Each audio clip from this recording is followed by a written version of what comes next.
إننا وين نتعلم والتعليم والتذكر والتذكير والنفع والانتفاع والإفادة والاستفادة والدعاء إلى الهدى والدلالة على الخير بالحث والتمسك بكتاب الله وسنة رسول الله ابتغاء مرضات الله وقربه وثوابه سبحانه وتعالى. الحمد لله رب العالمين حمدا يوافي نعمه ويكافئ مزيدا والصلاة والسلام على خير الأنام وعلى آله وصحبه وسلم. Praise Allah subhanahu wa ta'ala, praise it's worthy of beneficent bestower of bounties and favours, and we ask our Lord Most High to send copious and unlimited and eternal blessings and salutations upon our beloved Prophet Sayyidina Muhammadin sallallahu alayhi wa ala alihi wa sahbihi wa sallam. And we acknowledge the traditional owners of this land and we pay our respects to the elders past and present. So if we continue on, he says, وَعْلَمْ أَنَّ الشُّكْرَ سَبَبٌ لِإِبْقَاءِ النِّعَمِ الموجودة ووسيلة إلى حصول النعم المفقودة. وقال الله سبحانه وتعالى لئن شكرتم لأزيدنكم. الله تعالى أكرم أن ينزع نعمه عن شاكر. وقال الله تعالى ذلك بأن الله لم يكن مغيرا نعمة أنعمها على قوم حتى يغيروا ما بأنفسهم، أي بترك الشكر عليها. وقد أمر الله عباده بشكره في عدة موادع من كتابه. وقال الله سبحانه وتعالى كلوا من طيبات ما رزقناكم واشكروا لله إن كنتم إياه تعبدون.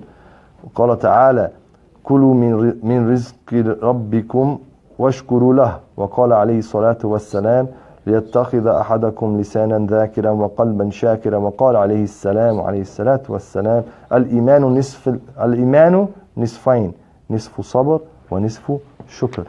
So he says, can everyone see a copy of the book? How many copies? Got any copies around?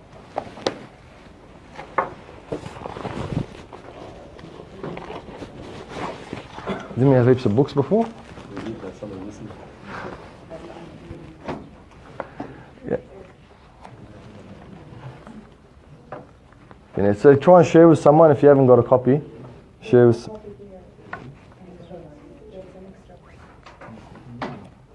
So we're on page 115. Let's go there. Is that right? Is there any of the new books around, or they disappeared, all of them? 115. On the new book, Jazakumullah khairan. On the new book, the one with the gentleman on the front is 115, but that one is 122. That's 115, yeah. So it should be on gratitude. Chapter 29, Mahak. Right? So he says, you must thank God for all... Second paragraph, you know that thankfulness leads to perpetuation of favours already received and to the obtaining of others that are desired. God the Exalted has said, if you give thanks, I shall surely increase you. And he is exalted is he, too generous to take away a favour from someone who is thanking him. He has said, exalted is he, that because God never changes a blessing he has bestowed on any people until they first change that which is in themselves. That is, they're neglecting to give thanks. And God has exhorted his servants to render thanks to him many times in his book. Eat of the good things with which we have provided you, and give thanks to God if it is indeed him that you worship.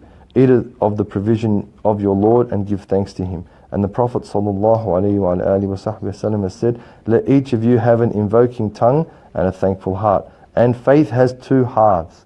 One is patience or self-control, and the other thankfulness or gratitude. Alright? Hold on. Is it on the subject? They're just asking about the dua you read at the start. So the dua that I read at the start, and then when I ta'alim al-ta'lim wa tadhakkar wa tadhkir wa naf'a wa intifa', is the dua of Imam al-Haddad, actually the author of the book. He made that dua, mashallah, 300 odd years ago. So recite that dua beforehand, inshallah, to keep our intentions straight, to keep our minds straight, inshallah, to keep ourselves focused, and to get the barakah of the salaf, of the pious predecessors, the ones that came before us, and they were, the people of their times all witnessed and attested that these people were pillars and mountains of faith and mountains of guidance and mountains of knowledge in front of Allah subhanahu wa ta'ala. So we take from their blessing and their barakah by doing the dua. Karamakumullah. I'm sure you can get it somewhere. Can you get it online? I'll post it off for inshallah. Alright, so it'll be posted inshallah subhanahu wa ta'ala for those online. Jazakumullah khair for the question also. Okay, so the first part of it is وَعْلَمْ أَنَّ الشُّكْرَ سَبَبًا لِإِبْقَاءِ النِّعَمِ الْمَوْجُودَةِ. So the first aspect of gratefulness, okay, and the gratefulness we're speaking about is actually the recognition of Allah of Allah subhanahu wa ta'ala's ni'am or bounties, right? The pronunciation on one's tongue, saying al-iqrar, acquiescing and saying that yes, indeed, Allah subhanahu wa ta'ala has given me favors. And thirdly, by using the favors given to one by Allah subhanahu wa ta'ala to please Allah, to make Allah subhanahu wa ta'ala happy, to make Allah subhanahu wa ta'ala, if you can slide across a little bit, let the brother.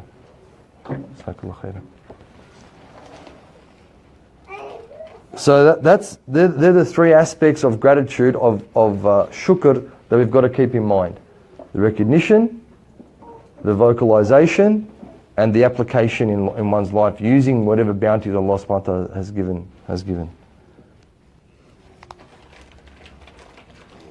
So he says, for when a person is in that state, or know that thankfulness. So when a person is in the state, I mean, I think thankfulness is not the best definition of the word, because if we look at the word thankfulness, it's just about the verbalization of whatever it might be.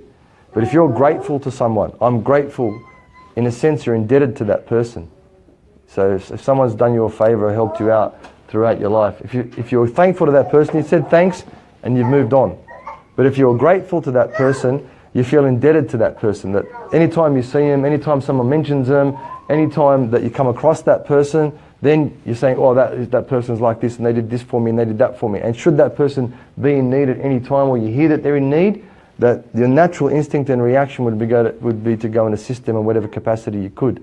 So I think there's a difference. The word gratitude is more apt than the word thankfulness.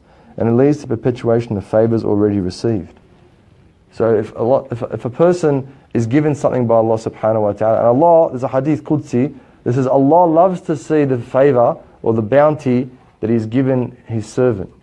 So that means, you know, in the days gone by, that the people, even the word Sufi, they used to say back in the day, used to mean the people that used to wear the suf, which was wool, that was harsh, and it was cheap because they wanted to show that they're not attached to the world. Yeah, that's a good quality of for a person to have as a state in which they embody in their lives, and a mindset which they have, that they're not actually chasing luxury. Yet in the time in which we live, Allah subhanahu wa ta'ala has, especially us as first world people, that Allah subhanahu wa ta'ala has, mashallah, you know, the bounties of Allah have overflowed in our lives. So it's very difficult for us to have that zuhud, as it's called, to be an aesthetic. We've got electricity, I think AC's on, you know, we've got how many sets of clothes, how many sets of shoes, how many meals do we eat a day? We've got so much food that people are sick because of too much food rather than not enough food. So the differences that we have in the life that we lead in comparison to the lives that others used to lead in other times mean that we have to take different aspects of the deen in order to make it like they made it. So there's a hadith that says that if the Sahaba were to leave 10% of the deen, then they would be lost. And then at the end of times, if the Muslims will grab onto 10% of the deen, then they'll be saved. So there's a difference. Yeah, our Salaf al-Salih, we follow them. We have no doubt on anything they've done, bi'idhnillah. And the Salaf meaning the Sahaba and the Tabi'een and Tabi'een, and all the Imams and all the recognized people that carried on that same tradition of the Sahaba, and meaning of the Prophet of Allah alayhi salam. That's what the Salaf is. The Salaf is, they came after the Prophet of Allah alayhi salam. Khalafa is after. So they're the ones who held that understanding of the Prophet of Allah alayhi salam. It doesn't mean that we blindly follow though. That's why our deen is based on knowledge. You know, what happened when they were sent a prophet, Allah mentions it in the Qur'an many times, when they were sent a prophet, what did they say? How was their response to the prophet? When he came with a message, what did they say? Our fathers. Right. Aba'ana al-awwaloon. Our fathers that came from before us. But it's not just that. Our fathers have to teach us, so to speak. And our fathers doesn't mean just the men. It means that, you know, the people we follow. People who, our forefathers in that sense, of course, even forefathers has got a gender bias in that sense. But what it means is those that came before us. And to follow those that came before us blindly, please, we have to understand what we're doing. If we don't understand what we're doing, how did people start worshipping idols? Because the idols, we don't want to mention any names, but someone was either a Nabi or a pious person or a wali of Allah subhanahu wa ta'ala, and the people wanted to remember that person. So shaitan played with their minds, and they started drawing pictures, and they said, oh, let's do better than that, let's do an idol, a statue to recognize. They said, that's a great idea. But as the generations went on and on, they forgot that, or they weren't taught the tradition that, like the Aboriginal culture is amazing. 60,000 years, they don't have any idols. 60,000 years of existence without any idols. So that, because they've got the song, the singing in their tradition, they teach, and they teach, and they teach, and they teach. So the traditions are not enough to hold a people, not enough to complete faith. Traditions are part of it, but one needs knowledge, and the knowledge to understand how and why a person is doing a particular action. We follow that from our predecessors. We learnt why they did that, and we connect that back to the authorities, being the Qur'an and the Sunnah and the actions of those righteous people. So the issue is that if we don't understand how they operated, we don't understand what they did, and in the end we're not going to be grateful either. In the end we're going to say, oh, that was just what they were doing, yeah, that was good for them, but it wasn't good for us. So by understanding that, we say, no, we don't discount what they did, but in our times things are different. So for us to be close to Allah, to be zahid is hard. I reckon it's impossible, really.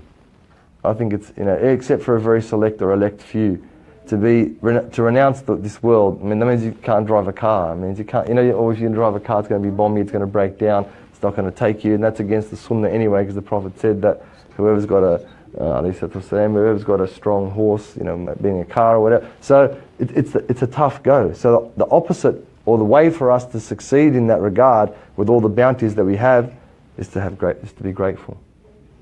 Is to be grateful. If we're grateful to Allah subhanahu wa ta'ala, because what's the point of being an ascetic and renunciating the world? Why did they do that? Why did these people do that? Naam? No, like the people that were righteous, why did they disassociate themselves from the world and wear raggedy clothes and sleep in the road or whatever? Right? To connect to Allah. Yeah? Isn't that the purpose? And we're saying that's going to be tough to do in these, impossible. So what's the other way to do it? Right? By being grateful, it's the same thing. It's the same thing. By one, they renounced the world by being zahids, and they got close to Allah. And in our day and age, if we become grateful in everything we do, we come close to Allah. That's the beauty of our deen. Naam. Isn't it that we can be the one who recognizes that his richness comes from him? You just define gratitude. What you've done there is exactly what we're talking about. So that's the definition of it. If you're financially capable, then you should help. If you're physically capable, then you should do. If you're intellectually capable, you should do. If you're spiritually capable, you should do. Whatever capacity that Allah's given you, whatever bounty, whatever, if you've got a big house or big land, or you've got workers that can do something, whatever it might be, whatever ni'am, whatever bounties that you've been given, whether you can read Qur'an properly, which is a bounty, and you recite at night, whatever it is, in whatever capacity that Allah subhanahu wa ta'ala has blessed you or favoured you, to recognise it exactly as has been said, and then to use that's what it's about. So the comparison I was giving is about the zuhud, those who renounce the world, they just, some of them they never had a wallet. They lived their whole lives without ever keeping any money. They just went, and someone could do that, yeah, it's great. That's like I said, for a limited few people. So there's no point in us delving into that, about the limited few people that Allah will give them tawfiq to do that, inshallah. But for the rest of us, how do we get to that stage without being grateful? We'll never, because we'll attribute the success, whether it's physical success, whether it's financial success, whether it's spiritual success, whether we'll contribute it to ourselves. Even the recitation of Qur'an. What happens to one of the first people that gets taken to the hellfire is who? He's a qari. And he says, Allah subhanahu wa ta'ala says, what did you do for me? He says, I taught people, I taught Qur'an. He says, no, you did it so people could say that you're a qari. And they said it, go. And he gets dragged on his face when A'udhu Billahi to Jahannam. So the gratitude of that is the recognition, or the recognition more correctly, that bounties come from Allah. and that I'm indebted to Allah subhanahu wa ta'ala. How am I indebted to Allah? That I need to use that gift, whatever it may be, that bounty, to please Him subhanahu wa ta'ala. And for us, that's, in my view, like I said, it's the easiest way. You can be zahid and it's good, but it's a difficult road. It's a tough go. You know, like if it rains, we've got umbrellas. They didn't have umbrellas back in the day. You know, today it rained all day and I walked around without an umbrella and didn't even get wet because of the awnings and all the different things. It's a great mercy. It's a great bounty from Allah. Be zahid of that, it's difficult. In other words, to renunciate that, it's very hard. It's very, very difficult. It's on the verge of impossible because there's so many of them. Even if we didn't count them, I'm talking about the obvious, outward, zahir ni'am of Allah, the zahir bounties of Allah, without even considering the ones that we don't know, the ones that we can't count anyway because we don't know what they are. It's very difficult. So rather than go the very, very difficult path, go the easy path. Go the path of gratitude. And then he says, and it leads, and the obtaining of others that are desired. So he mentions the verse, وَإِن تَعِدُّوا نِعْمَةُ اللَّهِ لَإِن شَكَرْتُمْ لَأَزِيدَنَّكُمْ. Okay, so he says that, Allah subhanahu wa ta'ala says that if you are grateful for the little that you've been given, if you are grateful for the little that you've been given in whatever capacity that may be, that Allah subhanahu wa ta'ala will increase you in that. Why do you think Allah Azza wa Jalla will increase someone who's being grateful? Keep being more grateful. Why? So we can give more. Right? Why? Why does Allah want to give more to that person who's being grateful to Him? Give more. Because how we respond, the gratitude is that whatever gift we have, we give that to others. So if we are doing that, Allah will give us more so we can spread that gift more. MashaAllah, that's one way. Yep, anyone else can think of another? Because you're constantly thinking about Allah. Right? Because you passed the test. Right? Allah's given you a bounty. If you can do that, mashallah, what the sister mentioned is perfect. If you can use it in that way. And that in a sense is secondary. And that's a good thing. The primary construct of shukr is that you're getting close to Allah. So if Allah's giving you millions of dollars, which is what we always think about, so we need to talk about it. It's not even millions. Now it's billions. People talk about being a startup billionaire and all this business, whatever it is. Okay? So if Allah's giving you billions, okay, and with those billions you're being grateful, and was recognizing the bounty of Allah subhanahu wa ta'ala upon you and using it in a way that's pleasing with Allah, what's happening to that individual themselves? Right? They're getting closer to Allah. They're getting closer to Allah. So when a person's getting closer to Allah, does Allah want them to go further away or come closer? And what was the means that person came close to Allah? Right? Money was the means. Right? The bounty.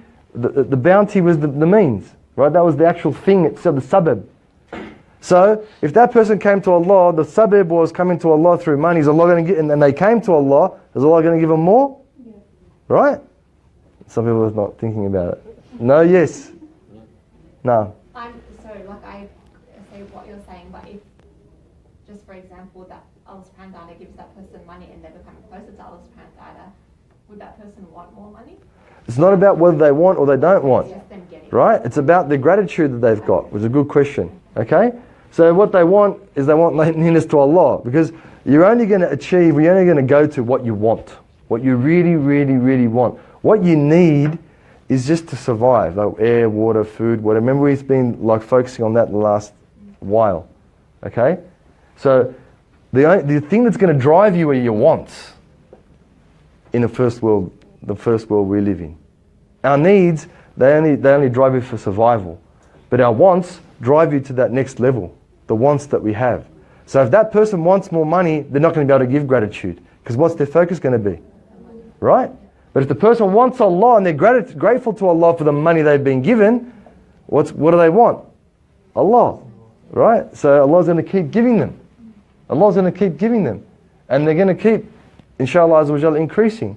They're going to, inshallah, keep getting closer to Allah Azza wa Jal, and Allah's going to keep giving them. So I'm not saying that Allah always does that. I'm just giving that, وَلِلَّهِ الْمَثَلَ الْأَعْلَى. Just giving that as an example so you can understand why Allah increases a person who's grateful. Because the point isn't the thing, the point is the gratefulness and the recognition of the bounty and the thana, the verbalization of the bounty, and what else? Come on, the application, the doing. You got to do, because otherwise it's only hamd, it's not shukr. So you got to do. To show Allah that you're grateful is a maghrib. You got to do. Alright, so should we go? We'll go pray inshallah, and we'll come back. Alright, so the difficulties, that was the last chapter, alhamdulillah, we did, which is about self-discipline. So the tribulations, depending on what are the four types, or A, 1, 2, 3, A, B, and then 4. Tell us. Patience on good deeds. Alright? Which is what? Self-restraint. Isn't that what we said? Patience or persevering, fortitude is about self-restraint. Don't try and hide. I can see you there. Tell us. Yalla, quickly go through them all so we can hear them. Yalla. Well, that, number 1 was what? Sabr ala? Ta'at. Obedience to Allah. So the difficulty or being patient on obeying Allah. Having self-discipline. Now. Patience on the discipline. Alright, so being patient is controlling oneself from being disobedient to Allah.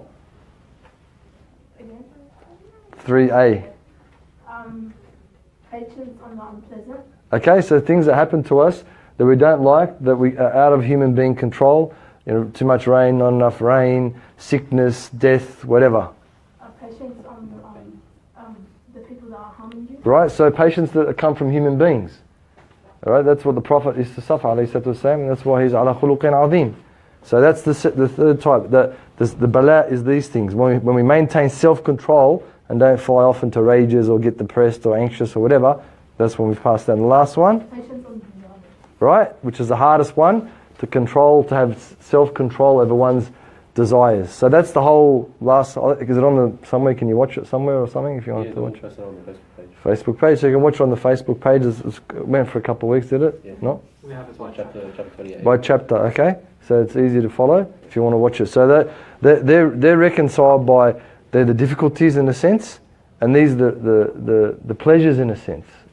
Right, if you want, I mean, not always that's the case, but generally so we can get an understanding of it. So Allah doesn't want us just to always be suffering. That's not why He created us, subhanahu wa ta'ala. He didn't make us so that we could suffer. So when Allah gives us good, Allah wants to say, oh, I gave you the good. What do you know, like I gave you the bad, so it's from me, be patient, have some self-control. When I give you the good, also, what are you going to do with it? So they're two wings of the same bird, so to speak. One is the ones we don't like, and they're self-discipline, and they're tough. And the other ones are easy, because it's maybe not always easy to be grateful, but it's easy to enjoy those benefits and those bounties that Allah subhanahu wa ta'ala gives. And the two can come at the same time. The two can come at the same. So a person, an individual, can have good health and be grateful about it, but can have a bad, relationship with their boss or something, and they have to be patient with the relationship they're having with their boss. So they're not just Allah tests us in one way all the time, or in another way all the time. The things are mixed up, and according to what Allah's decrees at that particular time, and what Allah has decided for us, and what's best for us, and how we can best, like the test that Allah gives you. Yes, they're the hardest. Allah gives you, depending on one's level. Allah gives you the things, tests you with the things that you love to elevate you. Because if He tested you with the things that were easy, you're not getting any benefit. Someone went to the gym and just did 10 bicep curls, and they had 21-inch biceps. Then it wouldn't be a big deal. Everyone would have 21-inch biceps, and there'd be no glory or whatever. Having 20, everyone would be the same. Or if you just had to enroll at university and you got your doctorate, from the first day you went there, then everyone would have a doctorate. There's no tamyiz, there's no differentiation. Jazakumullah khairan. There's no differentiation between those who are not doctors and those who are doctors, and those who are athletes and those. Then everyone, it's the same in that sense. It's the same in that sense. But when Allah subhanahu wa ta'ala differentiates people, people have the levels. Allah subhanahu wa ta'ala elevates those people because of what they did. Things liking me today. I don't think so. I don't really want to do that to it. Just leave it. It's over. Alright. So, Bismillah ar-Rahman ar-Rahim.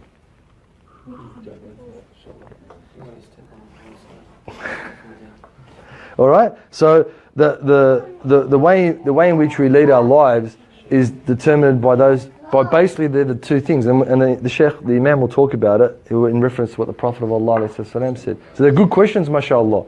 It's good. It means people are thinking. Sorry, can I ask one more question? Not sorry. You can ask one more question. So we know that like if you don't show shukr for everything God has blessed you with, that can lead to the roads of anxiety and depression.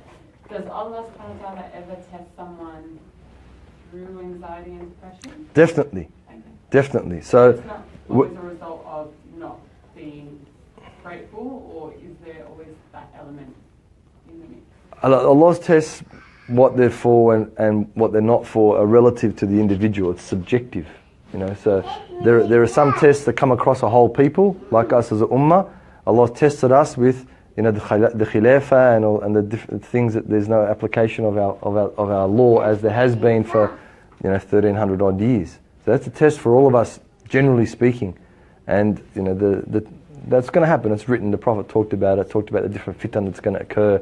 Talked about. Then there's the personal tests that affect us as individuals, and we really have to work out what they are. Like working out, as they say, if anyone's in medicine, working out the illness is half of the cure. So that's what we have to do within ourselves. Why is Allah putting me in this? Why is this happening? And then when I work out why, then it's much easier to be able to apply what I know. So that's why when we talked about the self-control, we talked about the different categories of self-control, the different things that trigger or the catalyst for one to maintain self-control or fortitude or perseverance. Because those different categories, we said 1, 2, 3, A and B and 4, those different categories we spoke about miraran wa tikraran, over and over and over and over again. Because they're the general categories that things come in. And with ni'am, they're a lot greater than that.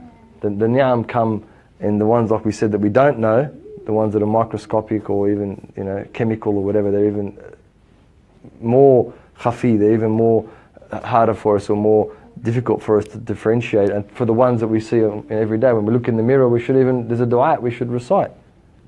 Allahumma hassan khuluqi kama hassanta khalqi. Allah, make my conduct or my character or my disposition beautiful as you made my appearance beautiful. So even those things are obvious, so they're easy for us to give shukr about. But the ones that people get tested in all different ways. People get tested in all different ways, and some people have imbalances. It's not just about what can affect mental state. They're just working out now. The stomach. One's digestive tract has a huge influence on one's mental state. Massive influence. There's a lot of research in the area, and the Australians are actually pretty far ahead in the field. These researchers, I think it was from Macquarie University, they discovered that inside the gut, that there's a bacteria that lives in there that they thought, because of the acid inside the gut, inside the stomach, is stronger than hydrochloric acid. So they found actually there's an organism that can live in there. They were the first ones to discover it, and it has a lot of effect on brain function. So it may not just be those things, but generally speaking, that a person who has iman, a person who's close to Allah subhanahu wa ta'ala, their level of being perturbed or frustrated, or their level of being anxious or fearful, is certainly going to be much less than a person who doesn't have that faith in Allah subhanahu wa ta'ala, because their only reliance is upon themselves. And we're actually, a person who relies upon him or herself is actually relying on a bunch of other factors because there's no way I can exist in a vacuum. That's only Allah that can do that. Allah is the only thing that can exist. Ghani, Samad subhanahu wa ta'ala. Ghani is free from all need. Samad, self-subsisting, if you like. So it's no one can do that. So if I'm relying on something that needs other things to survive and to prosper, then I'm in trouble. I'm already in trouble just off the bat. So that's the difference. That those people who have that iman and don't have a physiological disorder, yeah, they'll be right. But someone's got a physiological disorder, whether it's brain waves or whether it's physical or whatever it might be, then of course that's a different category. Barakallahu feekum. Naam.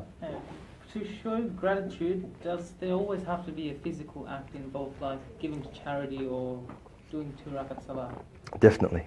That's the difference between hamd and shukr. So al-hamd is alhamdulillahi rabbil alameen ya ilahi, you know, whatever it might be. But shukr, the difference between, we said there's three things. Recognition. Right? Got to know it. Secondarily, vocalization, to say it, alhamdulillah, to talk about it, right? To tell others about it. And thirdly, an application. That's the difference between hamd and shukr. So definitely there has to be. So if you say, alhamdulillah, I got a strong body. Right? What's the zakat to how many joints in the body, all you medical people out there? There's zero in the classroom. You're the only one. Yeah, khalas, no, all you non-medical people out there, how many joints in the body? As they say 220 odd. Is that not the case? 24, 23, 27 or something. What's the sadaqah of each joint that you have? Salat al-duha. Right? So the Salat al-duha, 20 odd minutes after the sun rises up until the sun's in its meridian, you've got to pay. Right? That's gratitude. And how do you pay? The sadaqah is those 2 rak'at, 4 rak'at, 6, 8 rak'at, up to 12. Okay? So those ones, got to pay. That's gratitude. If you don't want to, if you can't for whatever reason, all right, that's a different scenario. If you at work, you can pray at work as well, because there are some of the madhahib and the Hanafi in particular. If you're sitting down, and you pray, you get half the reward. So you can quickly do it, and if you have to, if you need to, if you want to, more particular if you want to, right? It's half the reward, but it's better than none of the reward, is it not? In whatever scenario, situation, that's the beauty of ilm. That's the beauty of knowledge. Knowledge opens up all these doors of connection to Allah subhanahu wa ta'ala. Alright, any other questions? Good, mashallah, it's good to ask questions, because this is our lives. Right? We're not talking about what Imam Haddad said, and even though we are, and we're not just talking about what Imam Haddad said, or the Prophet of Allah said, or what Allah subhanahu wa ta'ala said. Not just talking about it. This is my life. This is my sayyid, my progression to Allah subhanahu wa ta'ala. Not just for the 50, 60, 70, 80 years that I live, but my eternal life. That once the doors are closed, it's over. No. Can you pray while you're walking? You can. It's Salat al-Khawf. Or if you're in Safar, tell us Hajj. Tell us Hajj. But that's only for the nawafil. For the faraid, you actually have to stop and pray. Right, so it's only for extra prayers. And if you're musafir. So if you're musafir, then in other words you're traveling more than 81 kilometers from your area, then yeah, you can. And you stop to make ruku' and you stop to make sujood. But the rest of the time, that's in the Shafi'i madhab. I don't know about Hanafis, I'm not a Hanafi. But that's in the Shafi'i madhab. Naam? Never heard of that in Hanafi. Yeah, well, maybe it's there, maybe it's not. Shafi'is, there's some things that are a bit different, like we have qasr jama', we make jama' of, do you know anything about the Hanafi, about walking? The Hanafis are more brave, so we'll probably just pray the full thing. Let's not open that argument now, bro. Alright, so we're not sure about the Hanafi madhab, but in the Shafi'i madhab it's there. And if you're travelling, then you're entitled to do that. Bidnillah ta'ala. There's Salat al-Khawf as well. If you're praying and you're afraid, there's different variations. But that's for another day, inshallah. Naam. Any other questions? Alright, so should we continue? قال المؤلف رحمه الله رضي الله عنه وعنكم نفعنا به وبكم. So, and the obtaining of others, as I said, if you give thanks, I shall surely increase you. He says, وَإِن شَكَرْتُمْ وَإِن كَفَرْتُمْ إِنَّ عَذَابِي لَشَدِيدٌ. So this is the rest of that verse there. So that verse 14:7, is that right? Roman numerals still get me to this day. 14:7, right? The rest of that, Surah Ibrahim. Jazakallah khairan. So the rest of that verse is, so the first part of it, لَإِن شَكَرْتُمْ لَأَزِدَنَّكُمْ. If you give thanks, I shall surely increase you. وَإِن كَفَرْتُمْ إِنَّ عَذَابِي لَشَدِيدٌ. And if you deny the favors of Allah subhanahu wa ta'ala, that my punishment is intense. وَإِذْ تَأَذَّنَ رَبُّكُمْ. Start of the ayah. Allahu Akbar. Right? So this is where, if we really consider the linguistic aspects of the Arabic language, we can really start to see how important gratitude is. Okay? In one sense, the opposite of iman is kufr, is to deny. Okay, it's to deny the existence of Allah subhanahu wa ta'ala. Iman comes from the word aman, which means security. As we said, the connotation of confidence is also there, that the person feels at ease. That's why there's less likely to have issues of fear and anxiety, because they're secure, aman. They're secure in who they are, spiritually speaking. Why should they? And what's the opposite of iman? Well, not really. Right? Not really. Because the opposite of kufr is what? Shukr. The opposite of shukr is kufr in the Arabic language, linguistically speaking. Because shukr is what? Recognition, vocalization, and application. Right? That's what it is. What's kufr? Hiding something. Right? That's the linguistic meaning. The kafara used to be the farmers. They used to cover the seed. Right? It's to cover the seed, the kafara. Even in Lebanon, there's an area called kufr harba, or there's like areas called, the first word is kufr, and the second word is the name of the place, meaning that place is fertile to grow, and that previously they've grown seeds in that place. There's heaps of places, like tens and maybe even hundreds of places in Lebanon that are named in that way. Okay? So the opposite of shukr is kufr, because kufr is to recognize the ni'mah, know what it is, not to vocalize it and to deny it.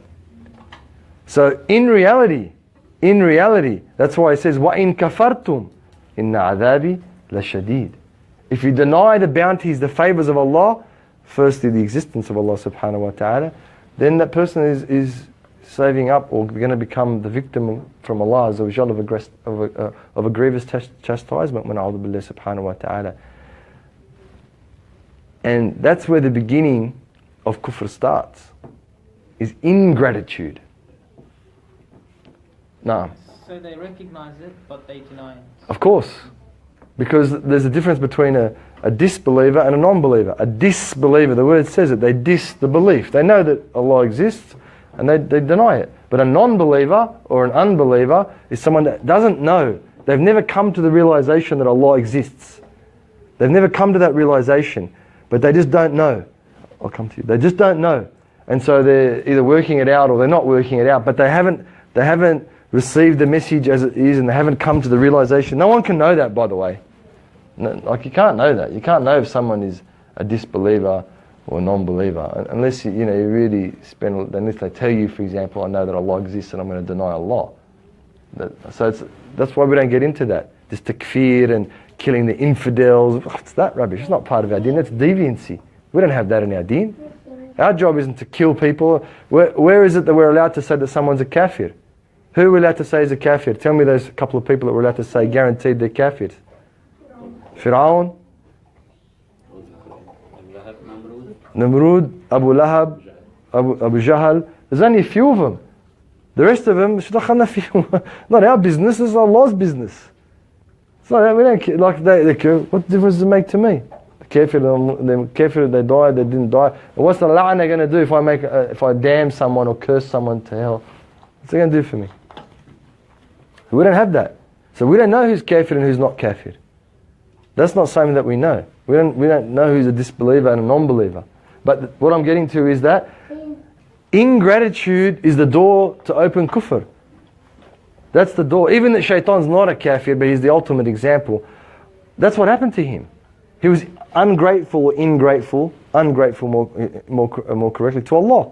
He thought that he got to where he got. Why? How? Through his own capacity and abilities and deeds. Right? And then when he said, Isjudu li Adam, he said, whoa, hold on. What do you mean, Isjudu li Adam?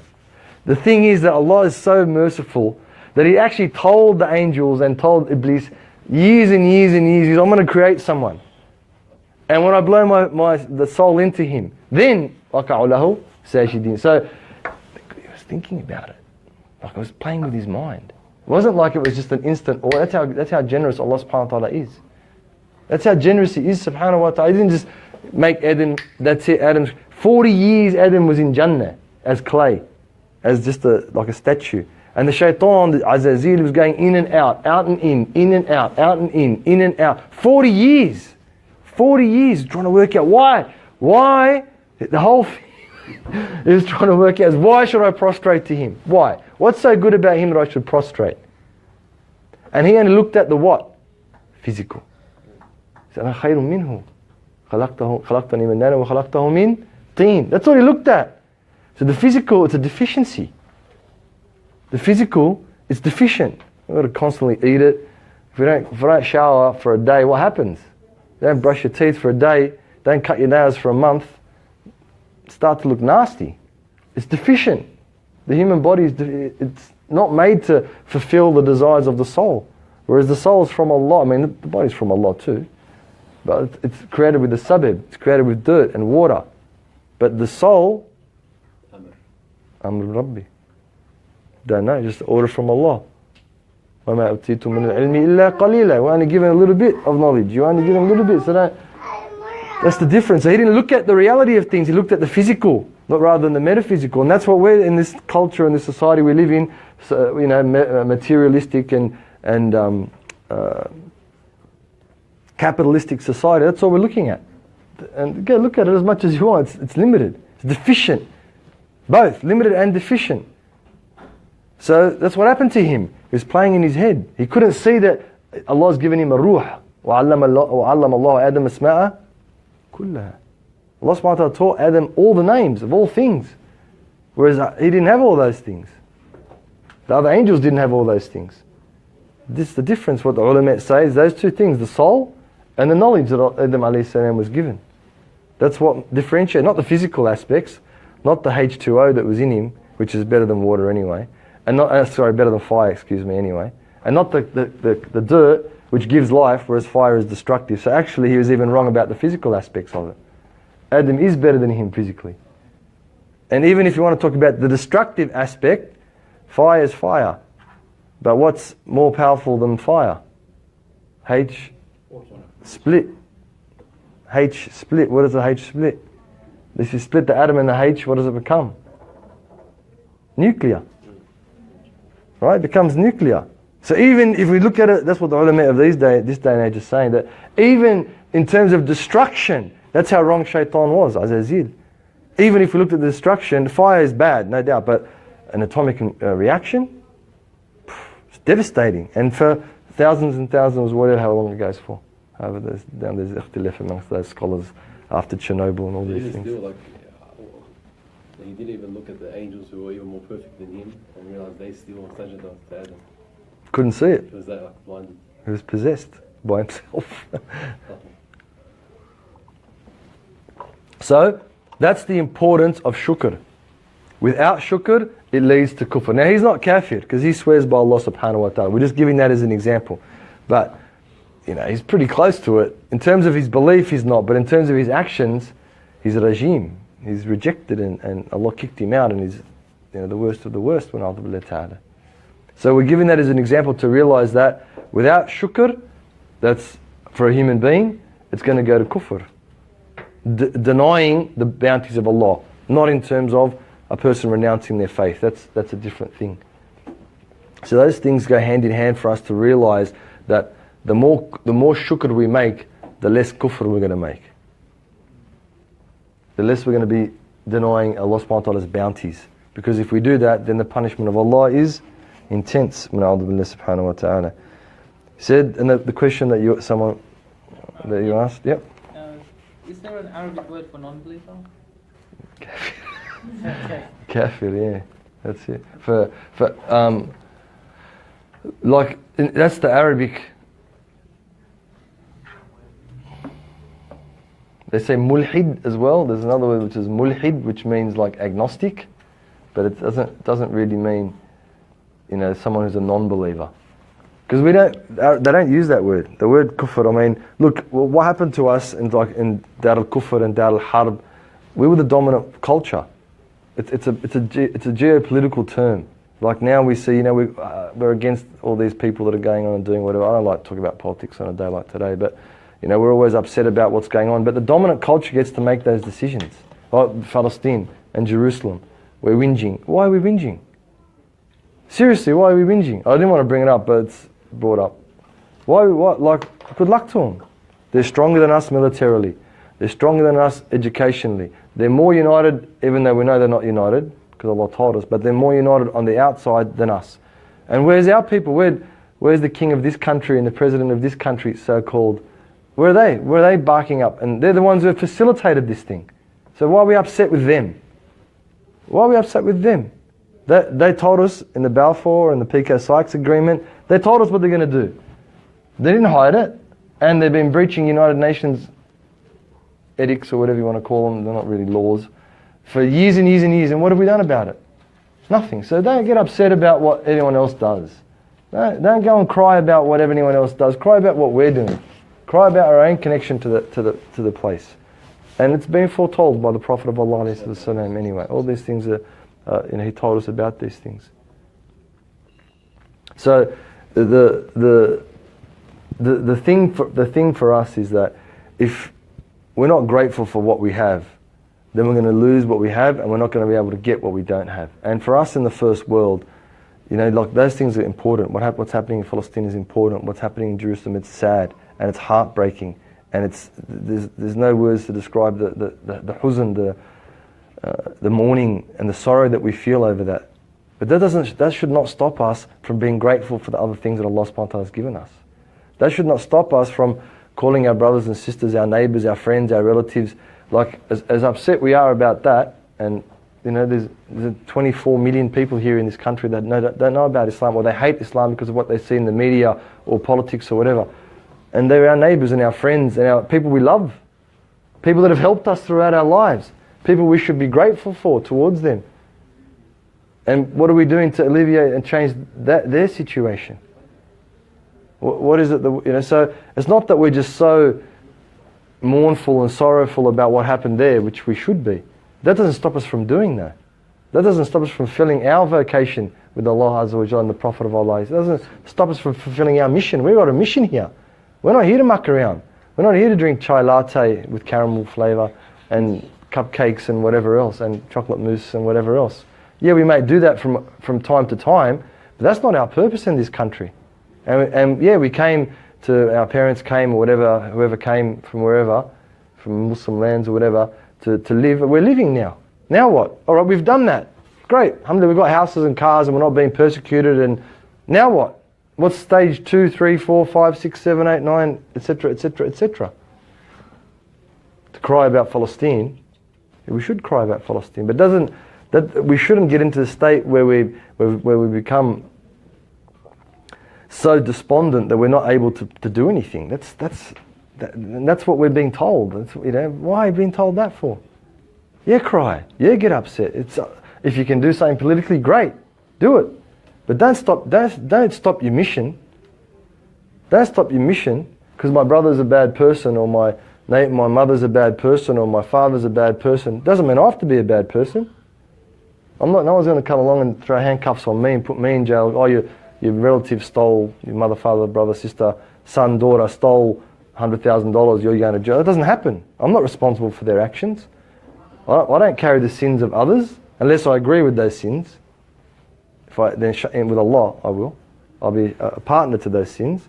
So we don't get despondent in that way. We do get despondent, but not in the way where we stop having shukr, means doing things with the things that we have. How many brothers are on drugs? How many sisters are on drugs? How many brothers are doing this? How many sisters are doing that? How many around us? We know them. So they probably tell us, and yet we don't get despondent about that. We don't have huzn about that. We don't feel sorrowful about that. We don't act to change that. Bi-idhnillah azza wa jal. Then we're not real. It's just an excuse to feel bad and say, oh yeah, it's too hard. It's too hard. Everyone's too strong. The world's too strong. We're too weak. Let's do nothing. That's shaitan in and of himself. And that's the kufr in that sense. That's not shukr. That's not shukr to all the bounty that Allah subhanahu wa ta'ala has given us. So that's the importance of the shukr that we're supposed to have. And he says subhanahu wa ta'ala, ذَلِكَ بِأَنَّ اللَّهَ لَمْ يَكُنْ مُغَيِّرًا نِعْمَةٍ أَنْعَمَهَا عَلَى قَوْمٍ حَتَّى يُغَيِّرُوا مَا بِأَنفُسِهِمْ. So that's I think the question that you asked. That Allah subhanahu wa ta'ala, will He change Will He change the state of a people? Will He change their condition? Will He change what they're about? And Allah subhanahu wa ta'ala says in that verse that as long as they're grateful for the bounties that Allah subhanahu wa ta'ala has given them, Allah won't take that bounty away. Because again, why? On the same philosophy that we discussed gratitude previously. Right, they're getting closer to Allah by Allah giving them. So Allah's going to take away that bounty only when they become ungrateful. Because then that way the reason why Allah takes the bounty away, the reason why Allah brings sickness, and someone asked about those things, is for us to remember Him. Because when things are good, Allah mentions that there's two separate times Allah subhanahu wa ta'ala mentions in the Qur'an that people go on a boat and the waves are big and there's a big storm and they think they're going to die, and they say, Ya Allah, we're going to go right, we're going to go straight, and help us. And then when they get to shore, they forget. Two stories. Not like Hamza, what's his name? Yusuf Islam, mashallah. You know his story. He was here, mashallah, in Sydney. And his story is that he went to the beach on Monterey or somewhere, I think it was Long Beach, or somewhere in California. He went to visit his friend and the waves took him out, the current took him out. And he was a star. The guy sold 60 million records in the 70s. 60 million in the 70s. He's like a cult figure, he's like a cultural icon, mashallah. Anyway, then when the current took him, he couldn't see the land, he went so far out, and then he said, I believe in God. So God, I believe in you. If you save me, I will work for you. I will work for you. Then the wave came, carried him in, the current changed, he came to the land. Alhamdulillah, he became Muslim, mashallah, subhanahu wa ta'ala.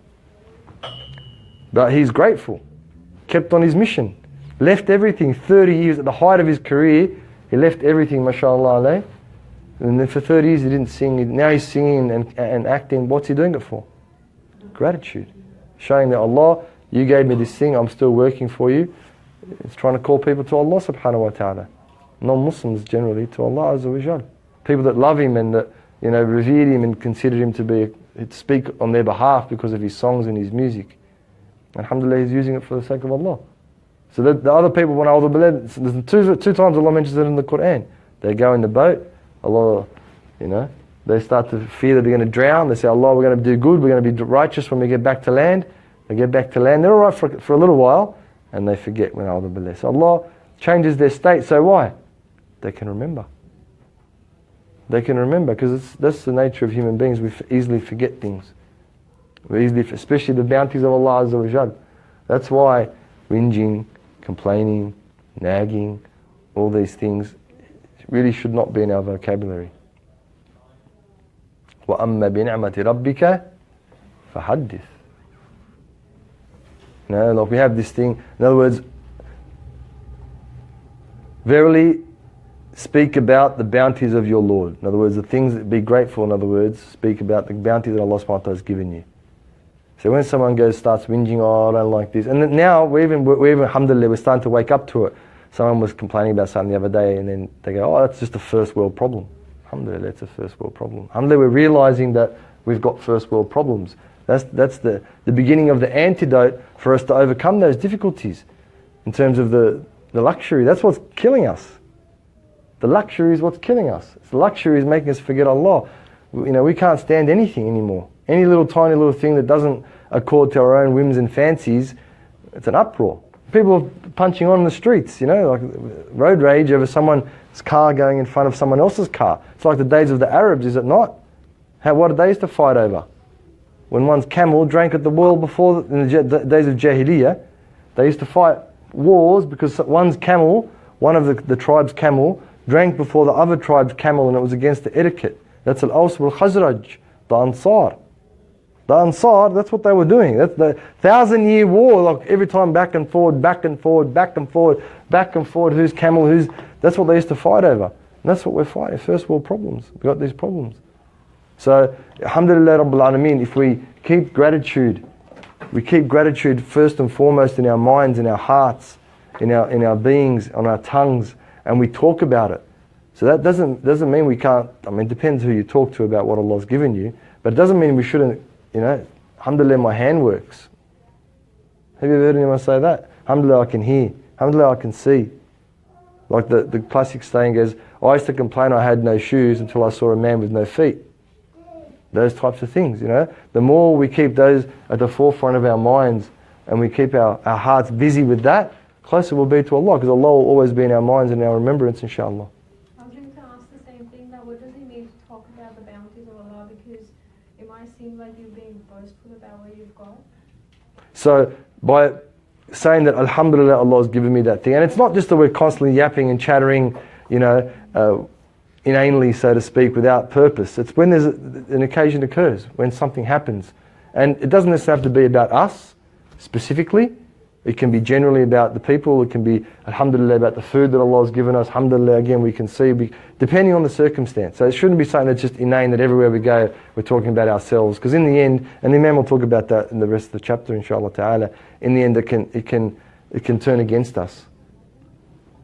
But if you hear someone complaining about something, remind them about something, not necessarily about yourself, about the Prophet of Allah, about the Sahaba, about pious people that you know, about situations that you've come across, about famous people or people whose stories become famous because of their persevering, or because of their gratitude, or because of the good deeds they did to others. And that way it'll turn your mind to it as well, and it'll turn the other person's mind to Allah Azza wa Jal. And the time when you talk about the things that Allah subhanahu wa ta'ala has given you, they say it's lisan al-hal, in a certain circumstance when you become overcome by the bounties of Allah Azza wa Jal. They say, alhamdulillah, Allah has given me. And he says, the Prophet ﷺ even said, Ana sayyidu walad Adam wala fakhar. I am the head, whatever, the best of the children of Adam, and I'm not boasting. He says, there's hadith that say like that. So he says it, alayhi salatu wasalam. Or in your business, if you're a builder, someone comes, can you build this building for me? Oh, inshallah, maybe. If Allah allows me to. That's not what people want to hear. People want, inshallah, I've done it before. These are the specifications. This is what I'm going to do. This is how I'm going to build it, inshallah ta'ala, and bi'idhnillah. So it's sunnah in our profession to talk about, if we're trying to make a deal, not just bragging, if we're trying to cut the deal or get a client or get a customer or whatever, to talk about, alhamdulillah, it's okay to do that. Or to advertise and say we're the #1 selling paint shop in whatever in Western Sydney, whatever it is, whatever the thing, but not lying, like some advertising does, but to tell the truth. And there's nothing wrong with it. I'm a solicitor, I've done that many cases, I've been doing it for that many years. It instills confidence in people. There's nothing wrong with doing that. But the issue is that, unfortunately, you talk about the good things in your marriage or the good things somewhere, then unfortunately there's a lot of hasad and jealousy, and people's hearts are empty. So you want to be careful about giving things that are too personal, unless you know that someone is really got your best interests at heart. Otherwise, unfortunately, in the day and age, there's ayn as well, the evil eye as it's called. There's also the good eye as well, but there's both, and you've got to just be careful where you mention these things and who you mention them to protect yourself from negativity. Bi-idhnillah. Sallallahu alayhi wa sallam.